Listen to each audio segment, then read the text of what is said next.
ये Gerber machine है, इसके द्वारा दूध में वसा की प्रतिशत मात्रा ज्ञात की जाती है। ये प्रैक्टिकल आज हम करेंगे, कक्षा 12, विषय कृषि रसायन विज्ञान।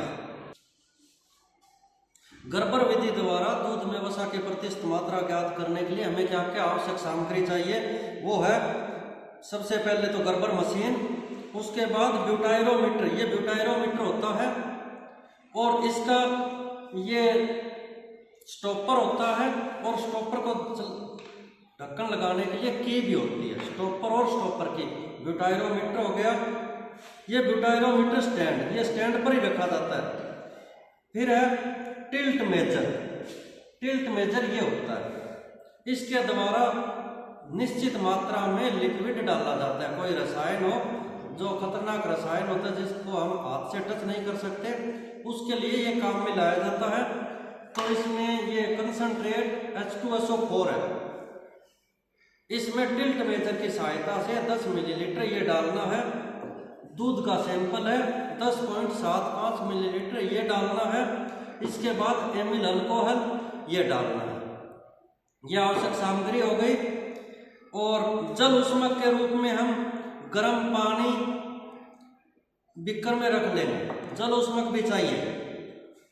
सिद्धांत क्या है, जब दूध में सांद्र H2SO4 डालते हैं तो दूध की जो प्रोटीन की वसा कोशिकाओं में दूध की से वसा कोशिकाएं अलग हो जाती है और एमिल अल्कोहल उनको अलग करने में सहायता प्रदान करता है। यह इसका सिद्धांत है।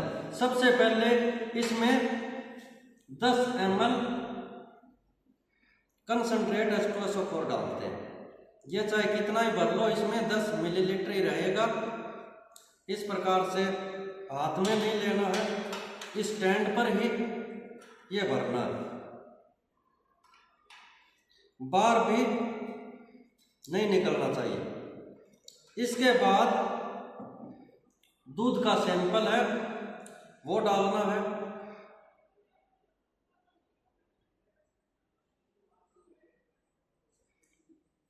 यह दूध का सैंपल धीरे धीरे डालना है, एकदम से इसमें अभिक्रिया होती है और गर्म हो जाता है। यह 10 मिलीलीटर डाल दिया। 1 मिलीलीटर 0.75 ml और डालना है। अब 1 ml इसमें एमाइल अल्कोहल डाल दिया।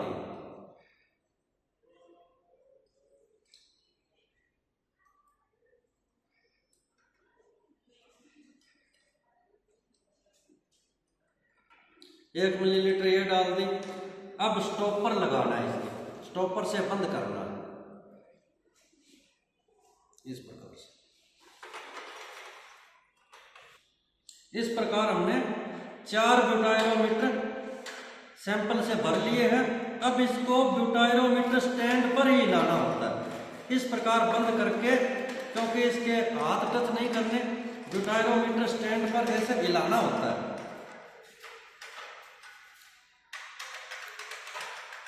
कई देर तक, लगभग 2-4 मिनट तक हिलाना होता है। फिर ये पूरा, अगर अपने पास स्टैंड नहीं है तो कपड़े से पकड़कर हिला सकते, क्योंकि ये गर्म हो गया। और ऊपर नीचे ऐसे हिलाना है, इस साइड में नहीं हिलाना, क्योंकि अगर कोई टूट जाए तो आसपास भी गिर सकता है। ये हिलने के बाद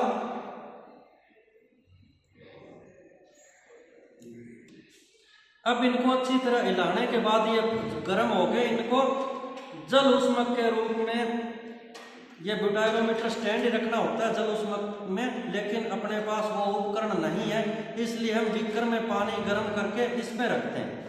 फुल गर्म पानी किया हुआ है, इसमें रखते हैं। 5 मिनट तक इसमें रखेंगे।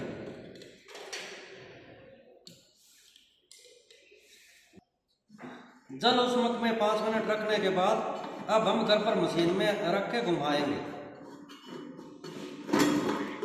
ये गर्बर मशीन है, इसको इस प्रकार से रखना है और वजन को बैलेंस करने के लिए आमने सामने रखना होता है। देखिए, जो मोटा सीरा है वो बाहर की साइड में रहेगा।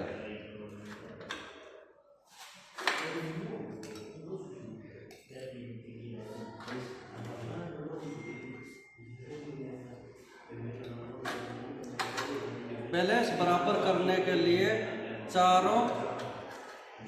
लगभग चारों साइड में लग रहे हैं। अब इसको बंद करेंगे।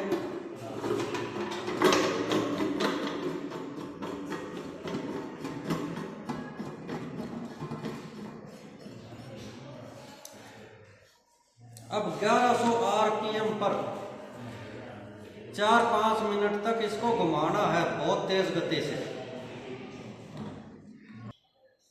अब रोटेशन पूरा होने के बाद खोल के देखते हैं एक केक को। इस प्रकार आराम से निकालना है। ये देखिए, ये जो निशान आया ऊपर तक, ये फैट का है।